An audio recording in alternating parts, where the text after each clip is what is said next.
masa kanak-kanak mekar di lingkungan termulia dan di tempat tumbuh paling terhormat dari kesucian nasab dan kehormatan asal-usul, berkumpullah untuknya sesuatu yang dapat dibanggakan di masyarakat Mekah, yang membanggakan kemuliaan asal-usul dan kehormatan silsilah.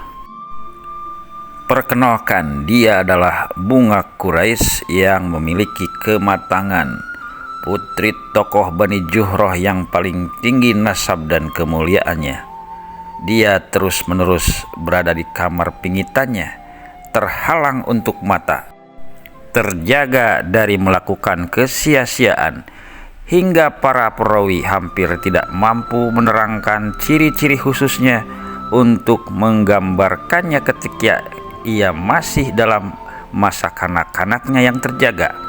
Yang diketahui oleh para sejarawan tentang dirinya hanyalah bahwa dia ketika dipinang untuk Abdullah bin Abdul Muthalib adalah gadis Quraisy yang paling terhormat nasab dan kedudukannya. Keharumannya memancar dari rumah-rumah Bani Juhroh, lalu menyebar ke seluruh penjuru Mekah dan membangkitkan harapan para pemuda dari kaumnya yang ada pada umumnya tidak tertarik kepada kebanyakan gadis-gadis lain selain dia. Dia biasa dipandang oleh banyak mata dan diperbincangkan oleh banyak lidah. Sebagian mereka mempunyai pengaruh berarti dalam beragam usaha spekulasi dan perjudian yang pada waktu itu mewabah di kalangan orang-orang Mekah. Sementara sebagian lain merasa puas dengan membantu pedagang-pedagang dan tukang-tukang judi dalam menghabiskan keuntungan mereka. Dengan begitu, tabiat perhitungan menguasai perasaan dan cinta mereka. Perasaan-perasaan mereka turun naik berdasarkan kondisi pasar.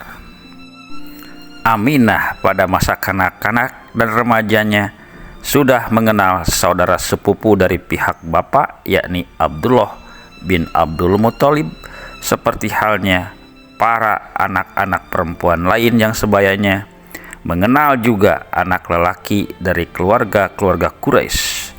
Karena pada waktu itu keluarga Hashim adalah keluarga terdekat dengan keluarga Juhroh.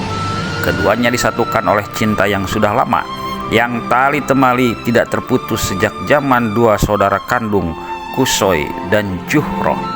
Dia dua orang putra Kilab bin Murrah. Aminah mengenal Abdullah sebelum sempurna masa kanak-kanaknya dan sebelum dia terhalangi oleh kamar pingitannya. Dia dan Abdullah pada masa kanak-kanak yang suci bertemu di atas bukit-bukit Mekah dan di antara lembah-lembahnya di serambi Masjidil Haram yang aman, sebagaimana mereka juga dipertemukan oleh perkumpulan-perkumpulan kabilah-kabilah tempat Abdul Muthalib, pemimpin Bani Hashim, dan Wahab, pemimpin Bani Juhroh, yang selalu mengunjungi atas dasar cinta dan berkumpul untuk bermusyawarah setiap kali Quraisy tertimpa sebuah masalah. Di kemudian hari, Aminah mulai dipingit ketika ia telah tampak tanda-tanda kedewasaannya. Pada saat yang bersamaan, langkah-langkah Abdullah bersegera menuju masa muda. Mata para pemuda yang berasal dari rumah-rumah yang ada di Mekah menatap bunga Quraisy itu dan berlomba ke pintu rumahnya untuk mendapatkan cintanya, dan mereka mengusung keagungan-keagungan serta kemuliaan-kemuliaan yang mereka miliki padanya. Sementara Abdullah tidak termasuk pemuda-pemuda yang maju untuk meminang bunga Quraisy itu, padahal dia yang paling layak memetiknya bila dibandingkan mereka semua, karena di antara mereka tidak ada yang dapat menyainginya dalam kemuliaan, kedudukan, dan keperkasaannya. Dia adalah putra Abdul Muthalib bin Hashim, dan padanya terdapat kehormatan dan kemuliaan. Tidak ada keturunan Hashim yang sepeninggalnya kecuali darinya. Dalam kaumnya dia telah mencapai kemuliaan yang tidak pernah tercapai oleh siapapun dari nenek moyangnya. Dia dicintai kaumnya dan sangat dihormati oleh mereka. Ibunya Fatimah binti Amir bin Adl al-Makhzumi adalah salah satu bagian inti rumah-rumah Quraisy untuk Abdul Muthalib. Dia telah melahirkan Abu Thalib, Jubair, Abdullah, Ummu Hukaim, Abuaido, kembaran Abdullah, Atikah, Barroh, Umaymah, dan Urwah. Nenek Abdullah dari pihak ayahnya adalah Salma binti Amir an-Najjariyah al-Hajrajiyah yang tidak mau menikah dengan kaum pria karena kemuliaan kaumnya, kecuali jika mereka mau mensyaratkan bahwa urusannya boleh ada di tangannya, dan jika sesuatu ketika ia membenci seorang pria maka dia berhak menceraikannya. Sementara neneknya dari pihak ibunya adalah Tahmul binti Ahab bin Qusay al-Quraisyiyah, dan ibunya adalah Salma binti Amirah bin Wadi'ah al-Fihriyah. Tidak aneh jika Abdullah tidak bersegera meminang Aminah, karena telah terkenal najar bapaknya.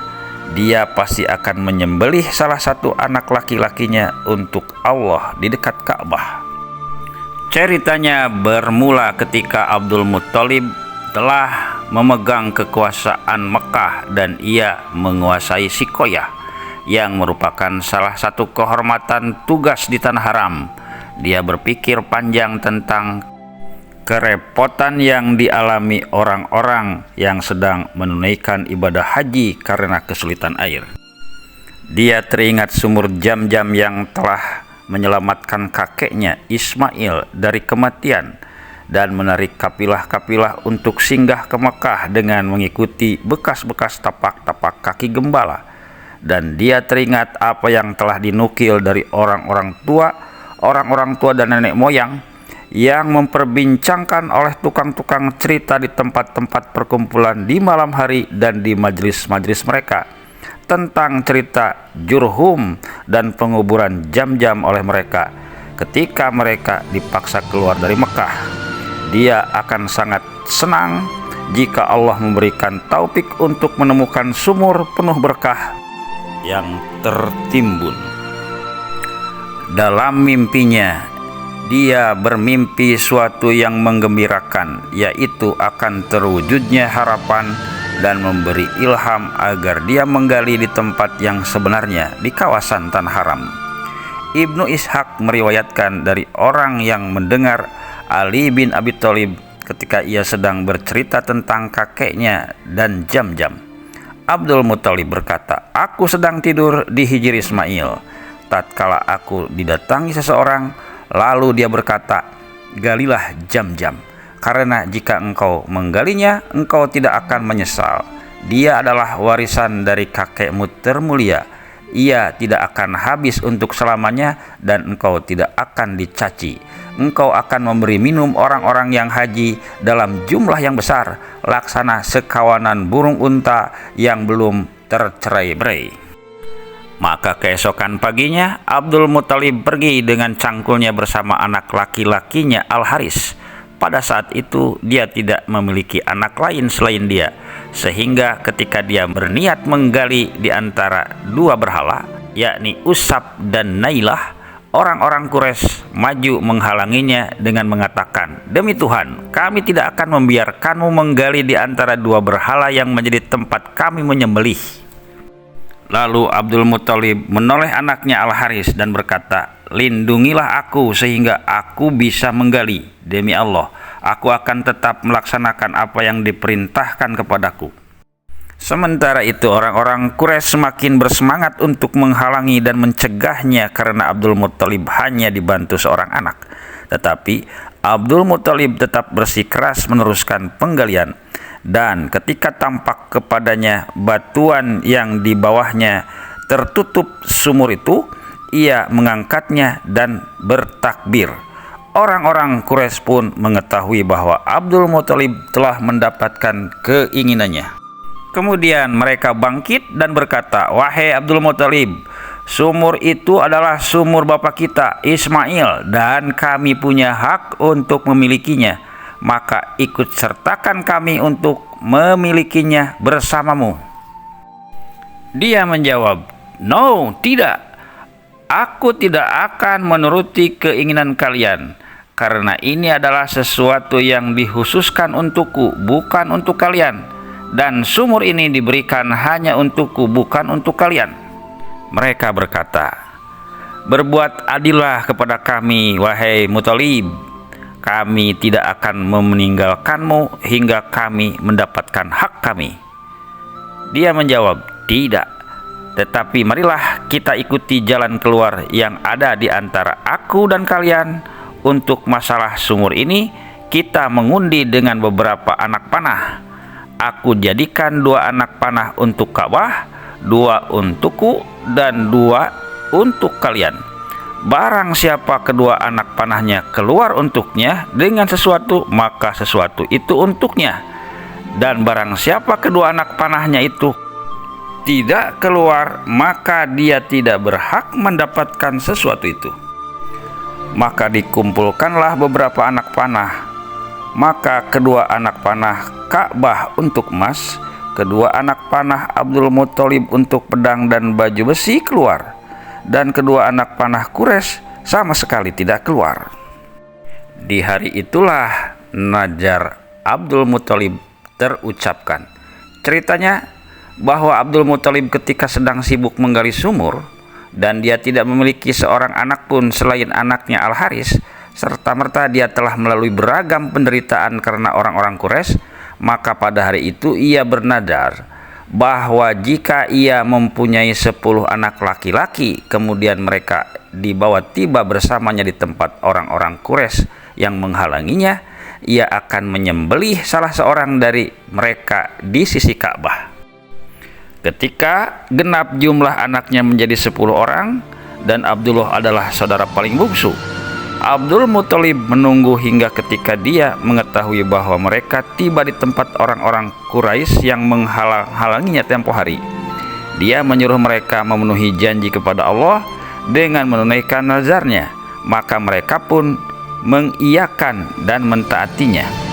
Pada satu pagi di bulan Jumadil Awal, sekitar 41 tahun sebelum kerasulan, ketika orang-orang Quraisy bangun tidur, mereka ramai-ramai membicarakan Abdul Muthalib yang keluar bersama ke-10 anak laki-lakinya ke Ka'bah, dan masing-masing anaknya membawa sebilah anak panah yang ditulisi namanya sambil pasrah kepada nasib yang telah tertulis. Hati para wanita Quraisy sangat berdebar kencang karena kasihan dan tidak tega dalam menanti saat-saat penentuan. Beberapa orang dari mereka ikut juga pergi bersama orang-orang yang pergi ke Ka'bah untuk mendengarkan kalimat langit mengenai nasib anak yang akan disembelih dan terpilih. Sementara Aminah tetap di rumah bersama gadis-gadis lain. Dia tidak dapat meninggalkan rumah ayahnya, namun ia mendengar berita itu dan menanti berita berikut dengan penuh harap-harap, cemas, serta penasaran. Dia tidak tahu siapakah anak pamannya dari pihak bapak itu, Abdul Muthalib, yang akan dipilih Tuhan di dekat Ka'bah sebagai pemenuhan nazar sesepuh Bani Hashim. Waktu berjalan dengan berat dan pelan, dan tidak ada satu orang pun yang kembali dengan membawa berita tentang apa yang telah terjadi di sana, di Masjidil Haram. Tiba-tiba tersebar berita di seluruh penjuru Mekah dan berpindah-pindah dari tempat-tempat perkumpulan Quraisy dan perkampungan mereka hingga sampai di telinga Putri Wahab. Ka'bah telah memilih Abdullah sebagai sesembelihan. Wajah Aminah menjadi muram karena berita itu, sebagaimana setiap gadis Quraisy juga muram karena merasa keberatan jika yang disembelih adalah bintang pemuda Mekah dan anak Abdul Muthalib, paling disayangi oleh ayah dan orang-orang Quraisy kesemuanya. Sementara itu anak-anak perempuan Abdul Muthalib pun menangis Mereka berdiri di sana menanti keputusan Allah. Lalu berita-berita datang setelah itu secara berurutan dan cepat menceritakan bagaimana Syekh Bani Hasyim masuk bersama putra-putranya ke Hubal di dalam Ka'bah dan memberitahu pemilik anak panah di sana tentang nazarnya. Lalu dia melawan perasaan kebapaan dengan segenap keberanian dan keimanan yang dia miliki, sehingga ia dapat berkata kepada pemilik anak panah, "Pukullah anakku ini dengan anak-anak panah mereka ini." Berita ini sangat cepat menyebar ke seluruh penjuru Mekah hingga tiba di perkampungan Bani Juhroh.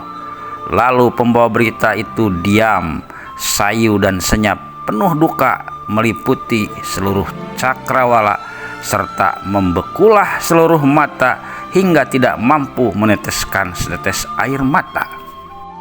Rumah pemimpin Bani Juhroh sepi, senyap dari pria-pria sebagaimana tempat perkumpulan Quraisy, dan perkampungan juga sepi dari para penghuni prianya. Lalu apakah mereka pergi untuk menyaksikan penyembelihan Abdullah dan berada di sisi bapaknya, sementara ia merasakan ujian menakutkan dan cobaan yang nyata? Sesaat setelah sang bapak ingin menyembelih putranya, orang-orang Quraisy yang berkumpul di sana mendekatinya dan berkata, "Apakah yang ingin kau lakukan, wahai Abdul Muthalib?" Dia menjawab, "Aku akan membayar nazarku." Maka orang-orang Quraisy beserta anak-anak mereka berkata, "Demi Allah, jangan sekali-kali engkau menyembelihnya, kecuali jika engkau memang terpaksa melakukannya. Karena jika engkau tetap menyembelihnya, maka akan selalu ada orang yang membawa anaknya lalu menyembelihnya. Lalu bagaimana manusia akan tetap ada jika ini terus terjadi dan dilakukan?"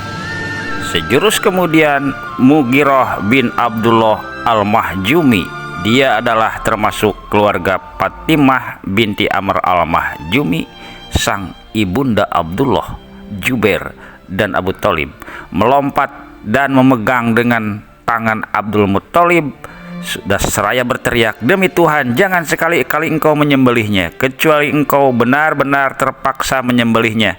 Meski tebusannya dengan harta benda kami akan menebusnya." Sesepuh Quraisy lainnya menambahkan, "Pergilah bersama anakmu ke tukang ramal wanita di Khaybar.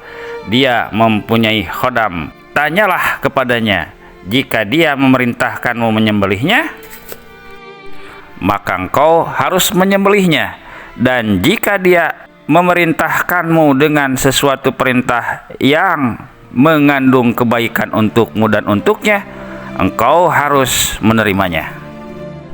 Abdul Muthalib mengikuti pendapat orang-orang itu. Lalu mereka pergi ke Khaybar mencari kalimat penentu dari tukang ramal wanita di Hijaz itu.